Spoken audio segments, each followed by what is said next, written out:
Akihabara district, Japan, the place where you'll find retro consoles at each corner. The most famous place on earth where to find pretty much every type of retro console, but also the place where, according to, well, pretty much everyone, you only go there to have a look, enjoy some excellent exponents, feel the retro vibe, and that's pretty much it.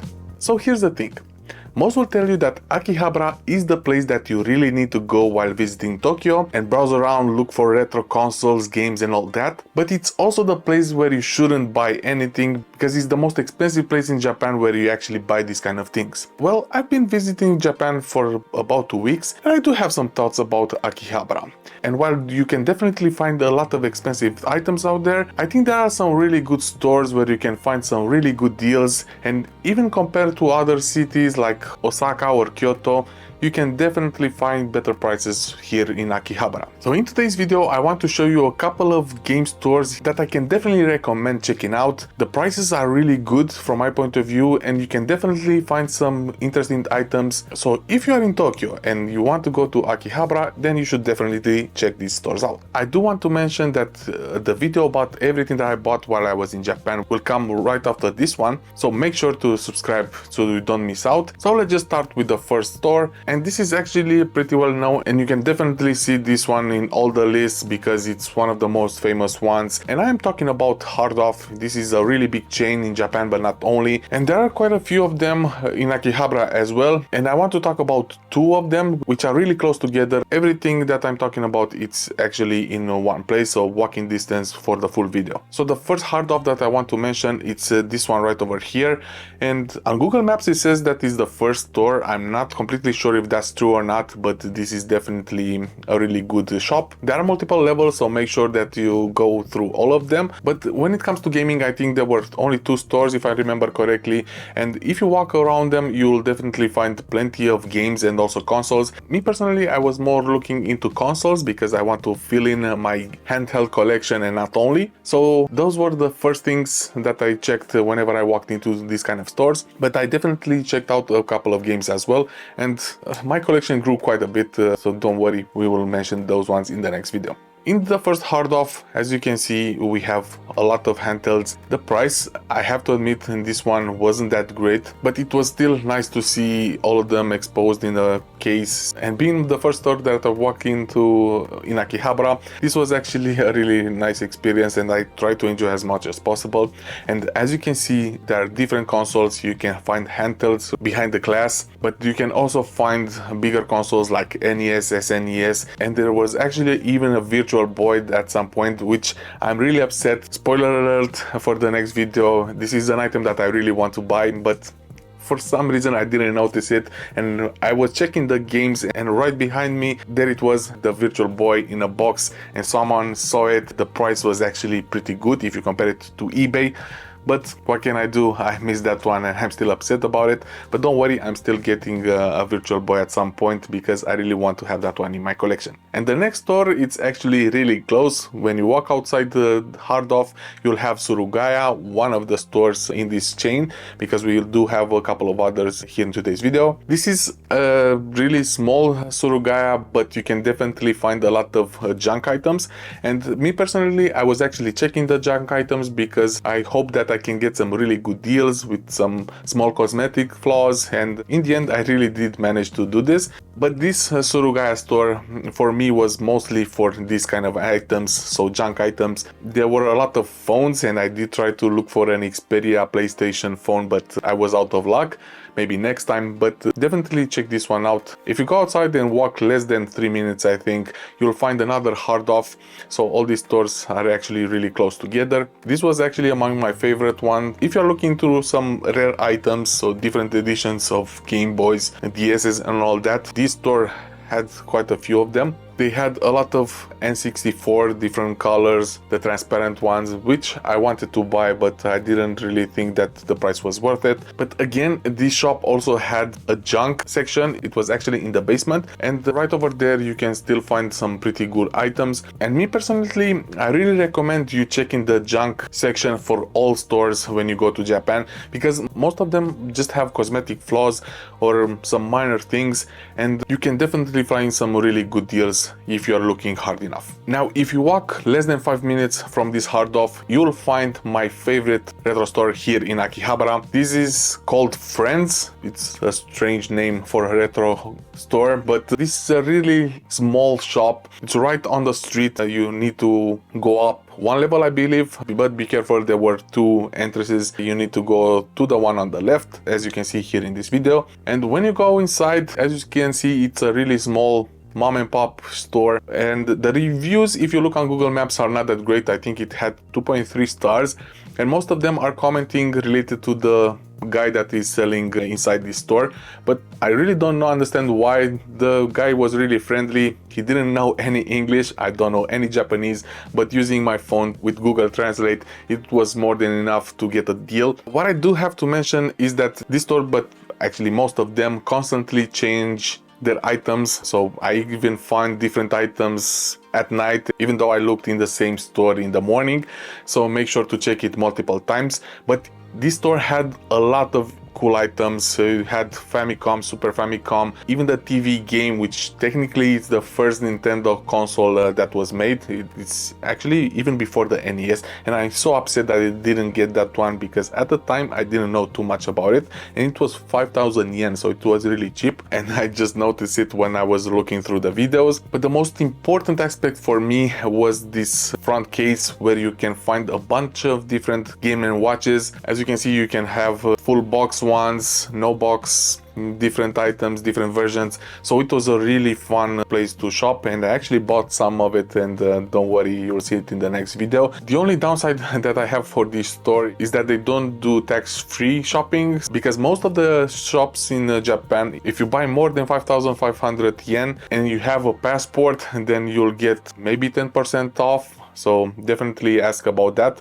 But this store specifically didn't do any tax-free shopping. And another thing that I didn't like is that you couldn't pay by card, so you had to have cash with you. But there are some ATMs close by. I did that myself because I really wanted a couple of items. So don't worry, you can still do that. But just have in mind, if you go to this store directly, you will need to have cash, and there isn't any tax-free shopping. Now, if you go back in the same direction where you had the four stores, so if you can see right here on Google Maps, there are two stores right next to each other. The first one is again Surugaya, but this one it's way bigger, and actually it has more items than the first one. And if you browse around through it, you'll find some amazing items. Full box ones like Game Boys or 3DSs and all that. So it was a really interesting place, and I did buy a couple of items right over here. And when it comes to games, it had a bunch of different items as well. So you can definitely find amazing things, and take your time, browse around, because definitely you'll find some amazing items. Now, when you go outside, right next to it, if you go down these stairs, then you'll have a beep. This is the name of the store.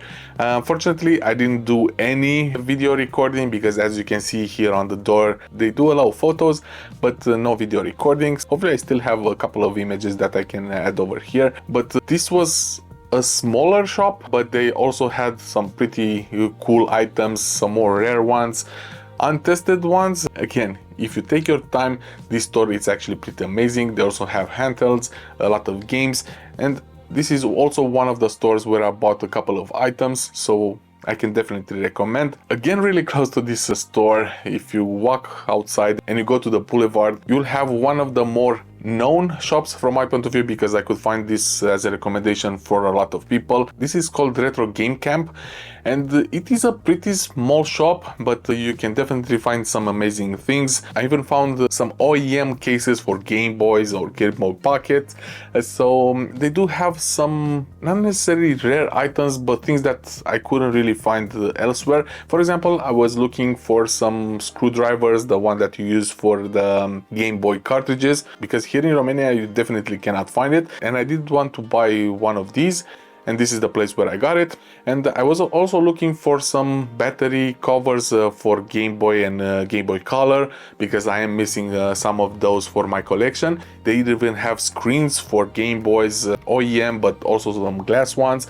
So these kind of things that you normally don't see in other stores, you can definitely find over here. I did buy a couple of items, but it can get a bit more expensive.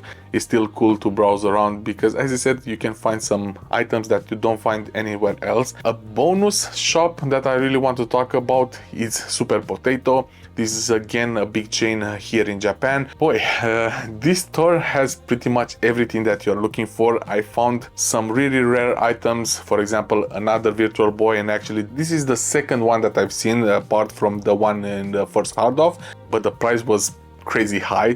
I couldn't even believe what I see. And I also seen an Astro Boy Game Boy Light. The Game Boy Light is an item that I'm missing from my collection, and I did try to find it while I was browsing through Akihabara. And seeing that one of the more rare items, the Astro Boy one, was pretty amazing, but again the price was amazingly high. Of course I didn't buy that one, but here you can find some really cool items that you most likely know about, but I couldn't find in other stores. But I definitely recommend you checking Super Potato out, just to browse, just to look for the cool items. And don't worry, I'll put links to Google Maps in the description for all the stores so you don't miss it out. And what I do want to mention about Akihabara in general, as I said at the start of this video, I've seen plenty of recommendations online that you should definitely go to Akihabara but never shop there because it's too expensive. Well, from my personal experience, I think this can really depend on the time when you go. I've seen videos that are 5 months, 6 months old in this moment, and they said you shouldn't buy anything. If you do go to other cities, even though there are tourist cities like Osaka or Kyoto, then you should definitely buy over there. Well, from my personal experience, it's actually the other way around, and I was a bit upset at the beginning because all these YouTubers were saying don't buy anything right over here, buy in different cities, and I was thinking, why are they mentioning this? Because I almost missed on some amazing items in Akihabara. But then I was thinking that they were definitely telling the truth at the time, because this is all about demand and request. I think that if people get used to that and they don't shop that often in Akihabara, then they have to lower the prices. And I do believe that this is what happened in this 5-6 months period since I've seen these videos until now. Or maybe I just found these cool stores where the prices were a bit lower. Giving away another spoiler from my next video, I do have to mention that Akihabara is the place where I actually bought the cooler items in this whole trip. And the best advice that me personally I can give you is, whenever you are going to shop in Japan, make a list with what you want to buy. Go online on eBay or some retro stores that you may have around you just to see what's the price for that specific item, and then make a limit of what you would expect to pay for that item. And as long as you are happy with the price that you find, then you shouldn't really wait, because these items can go away really fast, and I actually missed a few of them. Virtual Boy, it's one of those examples. As long as you're happy with that price, don't stress too much if you may find it cheaper in another city or another store. As long as you're in that margin that you have set before going to Japan, I think you should be fine. And if you do find it with 1,000, 2,000 yen cheaper, then don't stress too much. It wasn't meant to be. The price is still good as long as you're happy with it. So that's my take for this video. Now, as I said, the next video that I will come out after this one is the one where I show you everything that I bought from Japan. And I'm talking about consoles, games, some cool items, figurines, manga books, some junk items that I was just excited to buy while I was there. And I believe that these items can complement my collection pretty well. But I'm really excited to show you that video and these cool items that I bought. So make sure to subscribe so you don't miss that video out. That's it for now. This is Silviu and this is the Tech Unravel, and I will see you in the next video.